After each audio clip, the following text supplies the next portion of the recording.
What dark family secret were you let in on once you were old enough? Story 1. I was pretty young when this happened, so the details won't be perfect, but the story is otherwise true. I grew up in a coastal town and we had some neighbors whom I really liked. My parents were friends with them, their kids were roughly my age. Wonderful. We played together all the time. One day they very suddenly moved. I was a bit confused as there had been no clue that they were going. I remember some police cars and the moving vans weeks later, but that was it. My mother told me that the kid's grandmother had become very ill. The cops came to tell the family, and they left him urgently to take care of her and never come back. I was only about 5, seemed legit. Many years later, as an adult and long since moved away from that area, my parents and I were reminiscing over our old home. I mentioned that I wondered whatever happened to them. That's when my mom told me the truth.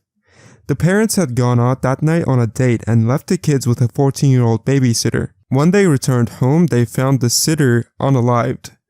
Someone had broken into the home and essayed and then unalived the sitter. My mom stated the cops think the sitter pretended to be the only one home to protect the kids. When the parents got home, they checked the kids were safe and then set them back to sleep. The police obviously immediately came. Once the kids were hard asleep, the parents picked them up, put blankets over their heads, asked the cops to be silent as they walked them out, and took them out of the house. They gave the kids the same story my parents told me. Grandma was sick and they were gonna live with her. Grandma dutifully played along with the ruse for several weeks until the parents could find a new home to live in. The kids were kept unaware of what had happened just mere feet from them as they didn't want the kids to be forever terrified of it happening again. Not sure if the kids ever eventually figured out the truth of that one. Story 2. Not super dark or super secret, but when I had to do a project on my family tree in my elementary school, one of the questions was, when did your family immigrate to America and why? For one of my great-grandfathers, my grandma told me life was very hard back in his country and it was getting dangerous to stay there. And for a long time I thought, yeah, I can see that. It was probably hard for a teenager living in Poland with World War I right around the corner. And I'm sure it was, but it turns out it's even harder and more dangerous when you're a teenager who've done the deed with a married woman and then accidentally unalived her husband when he confronted you. I can see why she didn't want me to put that on my elementary school project. Story 3. I knew my grandfather was a coal miner and that he was really involved with the union, but it wasn't till after he passed away that I found out just how much of a union man he was. If something needed blowing up or someone needed to be not breathing anymore, they called Gramps. After he passed away, my brother remembers some men coming to visit my grandfather and giving her a lot of envelopes. She took off for a year-long vacation in Europe after that. Story 4. That my grandma didn't lose her leg to cancer. She lost it because she got injured helping my grandpa fix the roof, and my grandpa was too cheap to have it fixed properly, so he told the doctor to cut it off. Then he beat the crap out of her for life. Story 5. My grandmother married her second husband entirely for money. Her daughters both liked the joke about her intentionally giving him a heart attack. He had heart problems but liked to eat unhealthy food, and the rumor goes she would put extra salt and butter on his food until he finally kicked the bucket. Story 6. I found out when I was in my early 30s that my mom hadn't only had 4 kids, but actually 6, but gave 2 up for adoption before I was born. Also, I was the last baby she had with some random before she married my stepdad, and she'd intended to give me up for adoption as well. Silver lining, one of the babies she gave up contacted her a few years after I learned about this, and now I have an awesome new brother. Found out about a half-sibling later in life too. He's nice and I felt oddly comfortable and familiar around him immediately. It's extremely unfortunate though, the rest of my family wants nothing to do with him and are mad at me for reaching out at all. I only get met with anger or non-answers when I press the issue too. My parents and siblings have all gotten really weird in the decade or so this all unfolded. There's so much going otherwise, I don't think it's the main reason, but I feel like I'm not being told something about the situation I should know. Story 7. My parents took me to Disneyland for my 7th birthday. I recall landing, going to the park, having a great first day or two. Then my parents had to step out and take a bunch of phone calls. They sounded very stressed. They kept telling me nothing happened and everything was okay. Eventually we flew home, and surprise, took an extra couple of days to go to a big water park away from home. I fondly remembered this birthday and eventually forgot about any of the weirdness. Maybe 10 years later, my parents finally told me what happened. My uncle, my dad's brother, tried to end himself on my 7th birthday. He shot himself in the stomach with a rifle. He was poor, addicted to drugs, no work, etc. He felt depressed my dad had the life he always wanted, so he tried to end himself. He ended up living. My parents took me to a water park so that we didn't have to come home to him leaving the hospital. By not telling me, my parents let me keep my birthday as my day, not the day my uncle tried to end himself. Knowing how a 7-year-old's brain works, I probably would have thought I had something to do with it. Story 8. My mother grew up in the American South. Her brother died in his early 20s, and she always told me it was a freak accident. A bullet came through the window, ending him. They lived in a rural area, so I never questioned it. One year, I inherited an old Korean War officer's sword after my grandpa passed. My mom freaked out and told me that it was too dangerous to keep and that we should sell it or get a safe to lock it up in. I thought it was weird, so I asked my dad and he got this sad look on his face. Turns out my mom's brother was brutally ended with a similar sword in the 80s, and they thought he'd snitched about one of their big deals that got busted. No idea why they decided to use a sword, but it was pretty messed up to hear about. My mom had to ID the body. I found this out when I was 16, but she never directly acknowledged it until years later. My mom said he was just trying to make some extra cash by introducing people who partied to the dealers.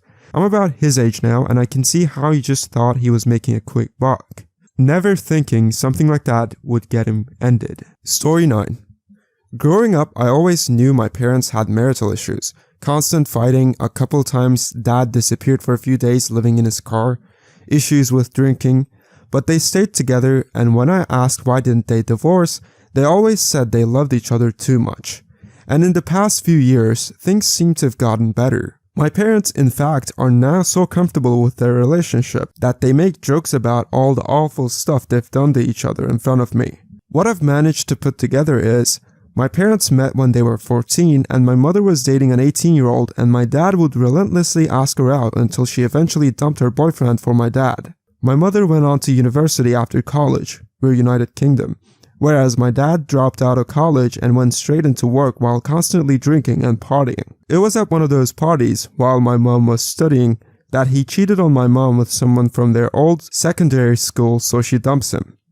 Barely a year later, my dad realizes he doesn't know how to do anything for himself, no one else wants him, and he goes crawling back to my mom. She agrees to take him back, but only if he marries her. Not immediately, but eventually, she said. He agrees, and a short year after that, aged 22 now, she's already pressuring him to propose. He fumbles it frankly, were in Paris but forgot the ring and proposed back in the hotel room after they'd visited the Eiffel Tower that day, which was her dream proposal. But she says yes. A month after they're married, my mom pressures him into having a child that he doesn't want, and 9 months later, I was born. They soon realize how hard having a child is, basically pawned me off on my grandparents for the rest of my childhood. After me, there were 2 more accidental babies, and each time my dad threatened to leave her if she didn't abort them.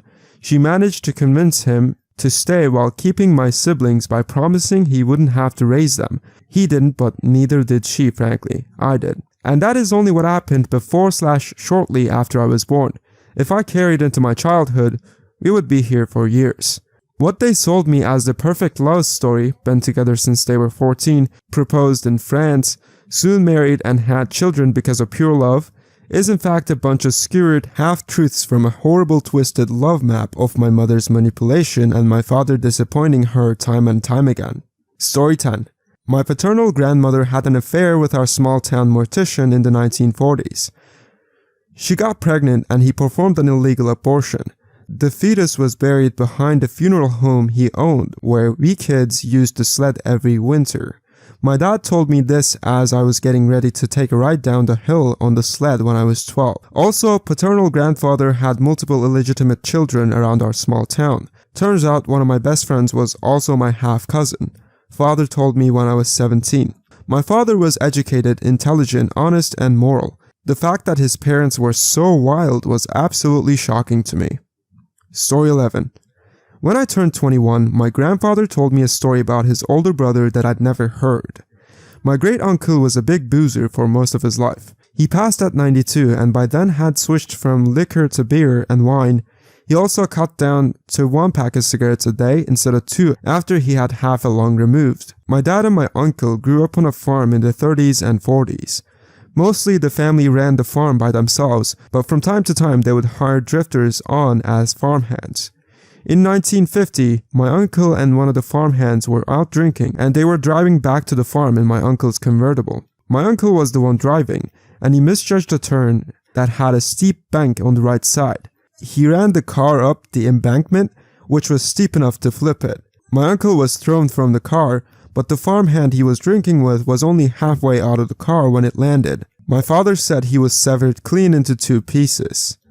Because the farmhand was just a drifter without any family to make much fuss, and because the Korean War had just started, my uncle was able to enlist and avoid any criminal charges. He was in Korea until the end of the war. That was the only time I've ever heard that story told, and although I would never be someone who has more than a few drinks before getting behind the wheel, it's something that definitely sticks in my mind. And it's a story I'll tell my own kids when they get their license. I was waiting for so we buried that drifter in the back 40 and planted a tree above his grave. If it happened on the farm, that probably would have been my great-grandmother's solution. She was a hard, mean woman. When she died at 98, my father said, "Dad's probably up there holding the pearly gates closed so she can't get in."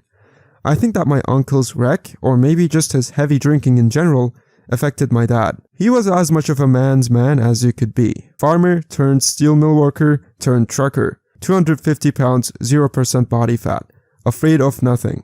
Almost superhumanly strong. But I never saw him drink more than 2 beers at a time, even when everyone else was kicked back relaxing. And even that was rare. He passed when I was 28, and I don't think in all that time I ever saw him touch hard liquor. I miss him. Story 12. When I was very young, my family lived in a townhouse, and against all local bylaws, my mother decided to keep a horse in our backyard. Not only that, but it was an ex-race horse that came as the package deal, the goat companion that slept in the closet of my nursery. I also later found out she was running a grow operation in the basement. Story 13. Finally, I got one. From when I was aged 6 to 13, my mom dated a fellow named Murray. We all lived together in an old farmhouse. Murray was a wonderful father figure to us, but he also had a drinking and driving problem. And after a particularly nasty accident, Mom waited until he came home from the hospital and was well enough to take care of himself before leaving. The whole time we lived there, my sister and I never went down into the basement as it was infested with spiders. I always thought it was because of the drinking and driving she left him, but it turns out that was the only part of it. The other being that he had a massive grow op for weed in the basement. Mom stated had the police found out about this, she would have lost custody to us. Murray has long since passed, but he would have had a giggle that weed is legal here now. Story 14. My parents had 2 kids before I was born. My mother drowned them in a bathtub during a psychotic episode. Somehow, despite this, and a prior history of mental illness, she got released and had me a couple of years later. They had another child just before I turned 2, but I never laid eyes on her. Neither of them ever fessed up though. I only found out about their existence after an aunt passed away and left me her personal effects. I found birth announcements for these other kids in her mementos. I always thought she meant for me to find them. When I asked my parents, they refused to discuss anything related to these kids. A few years later, I went back to my hometown and looked up that date in the newspaper morgue. The friend who went with me was Ford. I wasn't really. I'd grown up in fear for my life from her rages. I broke off contact with them as soon as I could. Not just because of this, though it didn't help. I had a slew of my own traumas growing up. It was a huge mistake to let them try to raise another child. Story 15. My paternal great-grandmother was owned by a wealthy cattle ranch around the turn of the last century on the Mexico-Texas border in the 1890s/1900s. She didn't leave the ranch until she was 16 when she got pregnant and ran away because the baby belonged to the owner of the ranch and she thought he'd end her if he found out. It was strange to learn that the old lady that would hold me and sing to me as a kid spent the first decade and a half of her life as property. I wasn't told any of this until after my grandmother, her daughter, passed away. My great-grandmother was very ashamed of her past, and I think by extension so was my grandmother. Looking at old photos of my grandmother and her older brother, the baby she had at 16, he does look strikingly more European than my grandmother, an indigenous Mexican. My maternal grandfather was a pedo and harmed my mother and her siblings. It was a well-known secret in the family, which is even more disgusting. Growing up, I used to spend the night at my dad's parents' house all the time, but I don't have a single memory of spending the night at my mom's parents' house. Never once sat on his lap. Never once did my mom ever allow him to hug us. I never understood why my mom was so cold to him when my father was so close with his own father. I grew up resenting my mom for withholding us from a whole other set of grandparents and wished she would have told us sooner than when she finally did. I would have had more sympathy for her. Story 16. My dad's side of the family has ties with the mafia. Thankfully, my mom has long since divorced my dad and they live a decent distance apart. I heard stories of my mom's parents who lived close by at the time circling the block in their truck late at night soon after the divorce to ensure no one was there to hurt us. I was very young at this point, probably like 3 to 4, so I really have no memory of this. I do remember one night our garbage can was burned to the ground, and my mom has since told me about death threats soon after the divorce. My mom a couple years ago watched a documentary on prominent mafia families and noted multiple names that were at our wedding. Story 17. My grandmother raised her nephew after his parents died. I don't know what I thought happened to them, probably just assumed car accident. When I was 14 or 15, I asked my mom what happened and she told me that it was a self-slaughter. Then she told me way more details that I probably shouldn't have been told and told me not to say anything to him because he had blocked it out and didn't remember most of the details. Years later we were talking and in the middle of an unrelated conversation he said to me, "I remember everything, it just came to me a few nights ago." I didn't know what to say, but then he asked if I knew this story and said I kinda did. He went into detail and it was not fun, but I could tell it was cathartic for him. Next time I talked to my mom, I let her know that he remembered and may get the same conversation. That was the last time I heard anything about his parents though. Story 18. An older relative unalived her husband in cold blood. The daughter lied on the witness stand by testifying that her dad beat her mom. He didn't. The mom was a drunk and the father was threatening to leave her and take the kids. The courts believed the lying daughter. The unaliving mother kept custody of the kids. The victim's family cut off my whole side of the family after that, including their perjuring granddaughter and her descendants. Now I know why. Story 19. My grandfather had severely scarred legs from burns he got as a kid. Growing up, we were told that he was in a fire in an apartment building and sustained the burns while escaping. He died when I was 7, and one of my few memories of him is an image of those scarred legs. Well, when I was 23, my great aunt, his sister, told me that it wasn't a fire. Their father ran a bath with scalding water and put my grandfather in as a punishment. Great-grandfather was an abusive alcoholic piece of crap who maimed his son. Story 20. My dad left when I was 7 and we were always told that it just didn't work out with my parents. We saw him off and on for about 2 years after he left, then never saw him again. He'd remarried and she had a kid that became his stepson that my brother and I would hang with when we would go to my dad's house. Then when I turned 13, my mom finally told me that the stepson was actually his son from having an affair with that woman. So that kid was my half-brother and I had no clue. That was dark. Thank you so much for watching. If you have stories of your own, feel free to write them below in the comments so I can make a video on them in the future. Like the video and subscribe to the channel. I'll see you in the next one.